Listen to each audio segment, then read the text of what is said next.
এখন আমি কিছু বাস্তব চিত্র তুলে ধরতে চাই, যে জিনিসগুলো আপনাদেরকে খুঁজে বের করতে হবে। রমজান মাস থেকে আমরা আসলে কি পেতে চাই, রমজান মাস থেকে আমরা আসলে যেটা পেতে চাই। রোজা রাখার উদ্দেশ্য হচ্ছে তাকওয়া অর্জন করা, উদ্দেশ্য হচ্ছে তাকওয়া অর্জন করা। আর রমজান মাসের উদ্দেশ্য হচ্ছে তিনটি: 30 দিনের ট্রেনিং শেষ করা, আল্লাহর মহত্ব ঘোষণা করা, আল্লাহর কৃতজ্ঞতা প্রকাশ করা। ওয়ালিতুকাব্বিরুল্লাহ আলা মা হাদাকুম ওয়ালিতুকমিলুল ইদ্দাহ ওয়ালিতুকাব্বিরুল্লাহ আলা মা হাদাকুম কুম তাশকুরুন। রমজানের 3টি গোল। এখন আমি আপনাদেরকে বলি তাকওয়ার পথে মূল বাধা কি হতে পারে। আপনারা যেখানে বাস করছেন, যেমন কাতার, দুবাই, খালিজ, আরব বিশ্ব বা মুসলিম বিশ্বের মাঝে, আপনার জন্য, আপনার সন্তানের জন্য সবচেয়ে ভয়ের ব্যাপার হচ্ছে বস্তুবাদ।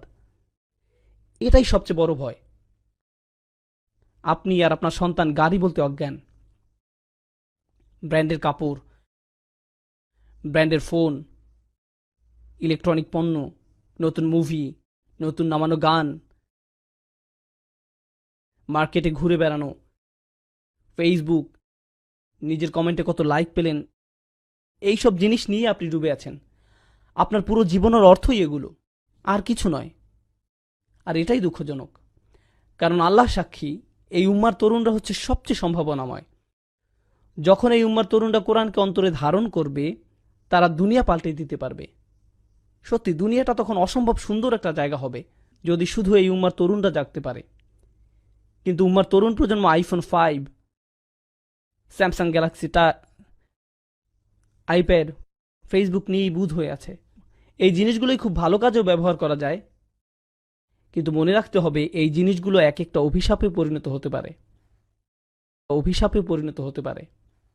তলোয়ার শত্রুর দিকে তাক করে রাখলে সেটা ভালো, কিন্তু নিজের দিকে তাক করে রাখা খারাপ। এটা একদম সত্যি। এই জিনিসগুলো খুবই ভালো জিনিস। আমি কতবার ফেসবুক ব্যবহার করেছি জানেন? একবারও না। হ্যাঁ, সেখানে আমার ছবি আছে, আমার উক্তিও হয়তো আছে, কিন্তু আমি নিজে কখনো সেটা ব্যবহার করিনি।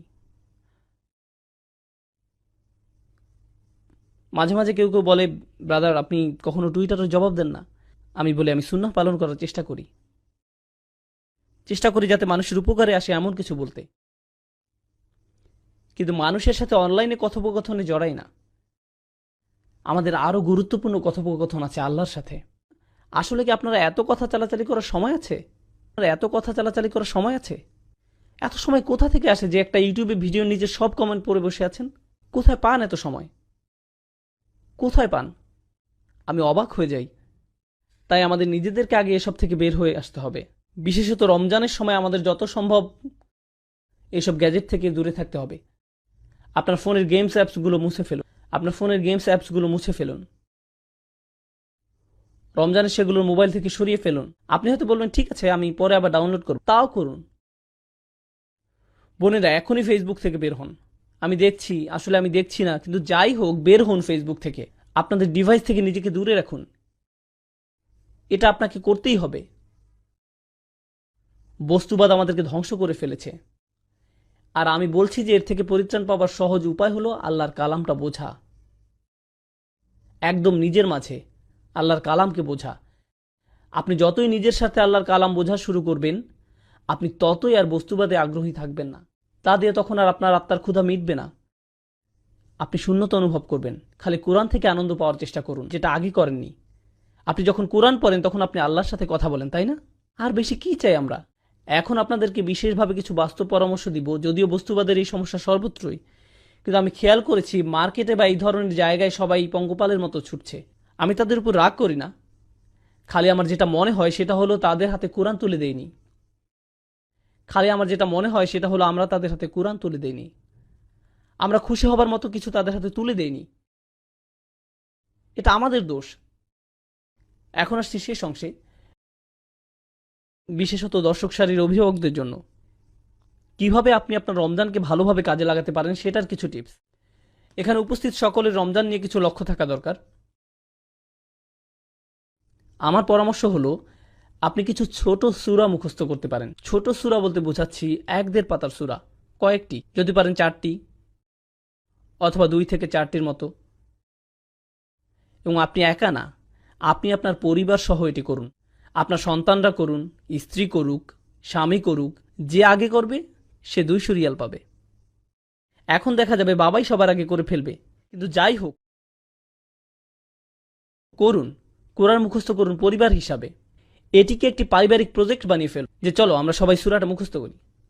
এই যে পুরো পরিবার মিলে আল্লাহর কালামের কাছে আসার প্রক্রিয়া, এটা একটা অসাধারণ ব্যাপার। আমার পরামর্শ হচ্ছে is মুসাব্বিহাত, এগুলো মুখস্থ করতে পারেন। আপনি হয়তো সূরা জুমআ, মুনাফিকুন, তাগাবুন, এই সূরাগুলো, অন্ততপক্ষে এই 3টি সূরা অসাধারণ সূরা এবং ঈমান বাড়ানোর জন্য খুবই সহায়ক। এরপরে যেই কাজটি করবেন রমজানে, আমার পরামর্শ, যেই সূরাগুলো মুখস্থ করলেন সেগুলোর দার্স শোনা। আপনি আপনার পরিবার সহ এটি করুন, ওই সূরাগুলোর উপর লেকচার এবং ব্যাখ্যা শোনা। আমি যেই সূরাগুলো আপনাদেরকে বললাম সেগুলোর সূরা 62, 63 এবং 64, এগুলো সূরার ক্রম নাম্বার। আমি এই সূরাগুলো একটি বিশেষ কারণে বেছেছি, কারণ এই সূরাগুলো সেই মুসলিম উম্মাহ সম্পর্কে যারা তাদের ঈমান হারাচ্ছে, এবং এই সূরাগুলোর মধ্যে দিয়ে আল্লাহ ঈমান আবার পুনর্নির্মাণ করছেন। এই সূরাগুলোর আলোচ্য তাই, যখন একটা উম্মার ঈমান দুর্বল হচ্ছে, আল্লাহ সেটিকে আবার শক্ত করছেন আর মুনাফিকের হাত থেকে রক্ষা করছেন, আর তিনি তাদের ঈমানের আসল ফল দেখাচ্ছেন। এই কারণে এই সূরাগুলো সুন্দর আর মুখস্থ করাও সহজ। সূরাগুলোর নাম কি বলুন তো, দেখি আপনাদের মনোযোগ কেমন।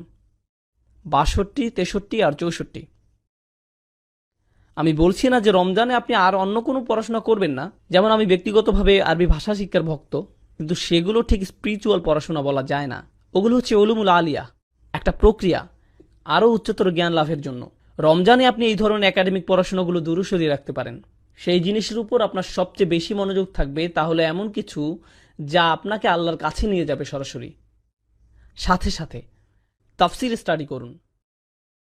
তাই আপনি যদি আরবি ভাষার ছাত্র হয়ে থাকেন, রমজানে আপনি আরবি না পড়ে কোরআন পড়ুন। আচ্ছা, আমি একটি প্রজেক্টে কাজ করছি, যাতে আমি আসলে আমার পুরো সময় লাগিয়ে দিচ্ছি এই মুহূর্তে। আর এই প্রজেক্টের লক্ষ্য হলো শুধু 2টি। আমি বিশ্বাস করি দুনিয়াতে যত মুসলিম আছে, অন্ততপক্ষে যারা ইংলিশ বুঝতে পারে এবং বলতে পারে, তাদের কোরআনের ভাষা শেখার একটা জায়গা থাকা দরকার। শুধু প্রাথমিক লেভেলেই নয়, খুব অ্যাডভান্স লেভেলের। এটা আমার লক্ষ্য এবং বিশ্বাস। এটা আমার বিশ্বাস যে প্রতিটা মুসলিমের কাছে তা পৌঁছাবে। আর দ্বিতীয়ত হচ্ছে, প্রত্যেক মুসলিমের কোরআনের ব্যাখ্যা শোনার একটা সুযোগ থাকা দরকার। আমি কি বললাম? শোনা, পড়া নয়। আমি কি বললাম? শোনা। কেন শোনাটা গুরুত্বপূর্ণ? কারণ আপনি যখন কিছু শোনেন সেটা মনে থাকে বেশি, আর যখন আপনি কিছু পড়েন কি হয়? আপনি ভুলে যান। 10 বছর আগেও আমি যেই লেকচারটা শুনেছিলাম সেটা আমার এখনো মনে আছে, কিন্তু 10 বছর আগে পড়া কোনো আর্টিকেল আমার মনে নেই। এমনকি আজকে সকালে যে আর্টিকেলটি পড়েছি সেটাও আমার মনে নেই, কিন্তু লেকচার আমার মনে আছে। কোরআন যখন লেকচার আকারে দেয়া হয় তখন কি হয়? আপনার মনে থাকে। আজকে বাড়িতে যাবার পর যখন আপনি রোজার আয়াতগুলো পড়বেন, তখন আমি যা বলেছি তার অনেক কিছুই আপনার মনে পড়বে, কারণ আপনি শুনেছেন। আমি যদি আমার লেকচারে একটা প্রিন্ট আউট দিয়ে পড়তে বলি, তাহলে কি হবে? আপনার মনে থাকবে না। যদি আমরা চাই যে উম্মাহ কোরআনের কাছাকাছি আসুক, তাহলে আমাদেরকে কোরআনের ব্যাখ্যাটা তাদেরকে অডিও ভিডিও আকারে মানুষের কাছে পৌঁছাতে হবে, যেন মানুষ শুনতে পারে এবং মনে রাখে। এটা একটা মিশন, এবং এটা অবশ্যই মিশন হবার দাবি রাখে। আলহামদুলিল্লাহ, এই মিশনের প্রথম ধাপটা শেষ হয়ে গেছে। আমি কোরআনের একদম প্রাথমিক তাফসিরের প্রজেক্টটা শুরু করেছিলাম, বলা যায় যেখানে কোরআনের অনুবাদের সাথে সহজ ভাষায় তার ব্যাখ্যা করা হবে, যাতে পুরো পরিবার একসাথে বসে আল্লাহর কালাম শুনতে পারে এবং কিছু শিখতে পারে। এটার নাম হচ্ছে কভার টু কভার প্রজেক্ট। এটা শেষ হয়েছে আলহামদুলিল্লাহ, এবং অনলাইনে পোস্ট করা হয়েছে। আমি আপনাদেরকে বলেছি সূরা নাম্বার 62, 63 আর 64 মুখস্থ করতে। এরপর আমি যেটা চাই সেটা হচ্ছে আপনারা ওয়েবসাইটে যান এবং এই 3টি সূরার দুরূদ শুনুন। এই সূরাগুলোর লেকচারগুলো আছে ওয়েবসাইটে। 2, 3, 4 বার শুনুন। 2, 3, 4 বার শুনুন, যতক্ষণ না এই সূরার বার্তাগুলো আপনার মাথার ভিতরে গেঁথে যাচ্ছে। এরপর যখন আপনি নামাজে দাঁড়াবেন আর ওই সূরাগুলো পড়বেন, আপনি বলা যায় প্রকৃত অর্থে আল্লাহর সাথে যোগাযোগ স্থাপন করবেন। কারণ আপনি আয়াত মুখস্থই শুধু করেননি, আপনি জানেন এর অর্থ কি, নিজের পক্ষে কি অর্থ বোঝাচ্ছে তার কিছুটা হলেও আপনার এবং আপনার পরিবারের মাঝে থাকবে। তাই যখন আপনি বাসায় আছেন, কোনো কারণে হয়তো মসজিদে আসতে পারেননি, আর বাসায় আপনি সালাতে ইমামতি করছেন, আর আপনি তখন ওই সূরাটি তেলাওয়াত করছেন, আপনার পুরো পরিবার বুঝতে পারবে, আপনার পুরো পরিবার খুশুর সহিত নামাজ পড়বে। ওই ওয়েবসাইটের লিঙ্কটা হচ্ছে bayyinah.tv। বানান না পড়লে আমি বলে দিচ্ছি, আপনারা ফোন বের করে লিখে রাখুন। আমি জানি আপনাদের সেলফোন আছে, মজা করবেন না।